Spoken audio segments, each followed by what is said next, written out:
This is hands-on with the all-new Garmin Cirqa. It just came out. They actually hand-delivered it to me. Very nice of them. They're not paying me to make this video, but I do get to test this out and show you what it's like. I have the Whoop 5.0, the Fitbit Air, and the Amazfit Helio Strap. So we're going to go through all the newest updates. What is new about this, the features, and how does it compare next to the Whoop 5.0, all these other devices, including the Oura Ring, because I'm just curious, like battery life, sensors, the features that you get. What all the cool stuff you can do. We're going to hop into that right now. Now, this is Garmin's essentially answer to the Whoop 5.0, a screenless wearable. They make Garmin watches, Garmin bike computers, and a plethora of other stuff like airplane equipment that I've never actually tried, but would love to one day.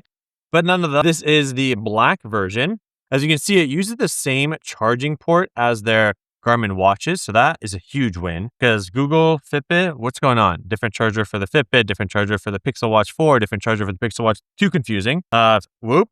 Different charger for the Whoop 5, 4. You can't reuse them. So sad. Amazfit, you can use this charger with their other watches, so I do appreciate that. This is the black band. They're offering it in 4 different colors, and then you can swap out the bands. They also have an armband similar to, because I would like to wear my Whoop on my bicep all the way up here. It's just out of the way. It's underneath my clothes. There is an armband, but they just said my biceps were just too big, and they don't have armbands in those sizes, so they're going to special order me one.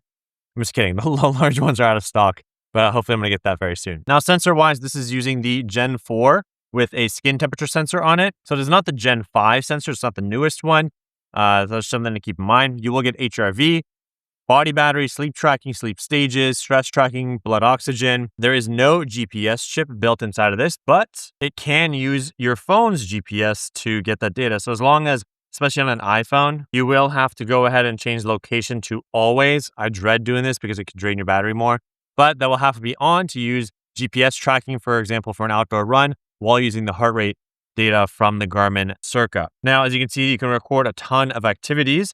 This is a list of all the current available activities I can record with this device. There is a hardware button. So this is the first screenless wearable with an actual hardware button. And I think what's neat is I can press this to start and stop a workout. That does not exist on Amazfit, Fitbit, Whoop, or the Oura Ring.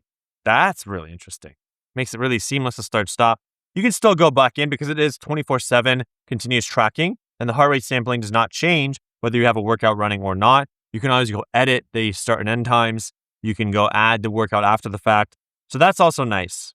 You don't really have to go add the workouts. But it is good to know that there is a button and you can program it to stop a specific type of workout if you'd like. Battery life, you're getting 10 days of battery life. I'll have to test to see if that is accurate. The Fitbit is only 7 days. It is much smaller though. And the Whoop 5.0 is 14 days, which is huge. Really like that. But it is about the same size, maybe a tad bit smaller. The Whoop is a tad bit smaller than the Garmin Cirqa. So that I'm really curious about, like why is one so much smaller and able to have 4 more days of battery life? Connectivity-wise, it connects via Bluetooth from this device to your phone, screenless. But what is also really cool is that you can actually broadcast the heart rate. So you can go to broadcast heart rate. If you have a treadmill, you have another Garmin device, like a Garmin bike computer, Garmin watch. I could wear the watch over my winter clothes because it's really cold outside. So I can see the data. It's not covered by my sleeves. And then I can wear this armband as a heart rate monitor. Or if I wear this on my bicep, more often than not, wearing a heart rate monitor on your bicep is more accurate because there's just less movement in your arm, especially when you're running. Things can move around. And there's a higher probability that heart rate tracking on your wrist is less accurate. Whereas on your bicep, there's just a little less movement. And it can be on there a bit tighter. That's why I prefer wearing my Whoop on my bicep. I also have a Garmin bike computer, and that does not have a heart rate monitor, and I do not like putting the chest strap on, so it'd be nice to be able to I can just put this on my wrist or my bicep, and now I get automatic heart rate straight to my Garmin bike computer, and I often worry about putting on another heart rate monitor. Not that I don't wear enough already. Like most wearables, it's going to track your daily steps, and as you label your workouts, it will be able to auto-detect the workouts better, so this will learn over time. I know with the Fitbit, I've been having some issues. It not only auto detects my runs, but like the pacing will be off. And I'll try to teach you, be like, hey, here's the actual pacing and distance as well as the type of workout. And it's getting better. So you just have to kind of train it. And that's kind of the same thing with the Garmin. Now, these are the 4 colors. You're getting kind of a black, a little bit of a purple, pinkish, a blue, and then kind of like a white creme color. It is going to cost $199. And then the armband is $59.99. And they come in small, medium, as well as large, extra large. It is 24/7 monitoring. So it's tracking your heart rate, blood oxygen, 24/7. You don't have to turn it on and off. And honestly, I don't like wearing the Garmin watch to sleep, so I haven't been getting like sleep data in my Garmin Connect app, but like I still track my runs and workouts, and then I take the watch off. So I wish, see, I only wore it during that time period, but this is when I put the Garmin Circa on. I wish I could have another device that I could wear throughout the day. So if you are a Garmin user, you wear a Garmin watch, maybe you just use a Garmin bike computer, and you just want to track the workout with that device, and then you put it away, but you still want 24/7 monitoring to know your stress, your body battery, um, your sleep tracking to know how you slept or when you went to bed and when you woke up, understanding sleep trends over time. I think that's huge. This is the easiest way to do it, where you don't have to worry about having your other device on or a watch just being too uncomfortable. You have this $199 device that you can put on when you go to bed, or when you stop working out, you can like swap them out. Or you wear both while you work out, and you just take your watch off and put it away. Now, what's nice is there's no subscription. The Whoop is about a $20 to $40 per month subscription, no hardware cost. The Fitbit is a one-time $99, but then it has a $9.99 per month subscription that's optional, but I do highly recommend because the AI is so valuable. Oura Ring, to essentially use it, you have to pay for the product and the subscription. That's kind of the worst combination of all of them.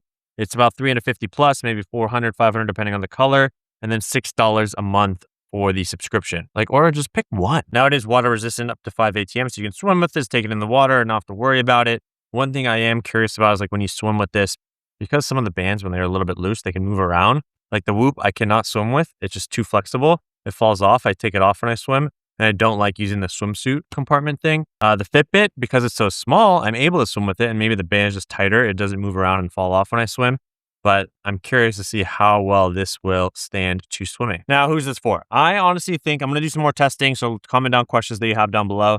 I think if you own a Garmin device already, you're part of the Garmin ecosystem, you use the Garmin Connect app, and you want a 24/7 wearable that integrates all that data into your app, like, yeah, it'd be nice to have an Oura Ring. Oura Ring looks cute, it's nice, it's fancy, but then that data's not in your Garmin app. So having another armband, a 24/7 screenless wearable, that's just like a part of the ecosystem, makes it that much better. If you are already a Garmin user, but you want to wear your device 24/7 and you don't, I think it's a big win. You like to wear a nice watch, but you don't want to wear your Garmin Fenix during the everyday tasks. So then you can wear this device and then wear your Fenix only when you run. I think if you're new to the sleep and recovery space and you're like, which screenless wearable device should I buy? That's where this question gets a little bit more challenging. And I don't know if this would be the first device I'd recommend. So I'll have to test it over the next few days and share my final thoughts on that. So subscribe, turn notifications, follow me at Shervin Shares on Instagram, on Strava, and everywhere else, because I'll be testing this further. We'll see you in the next video. Peace.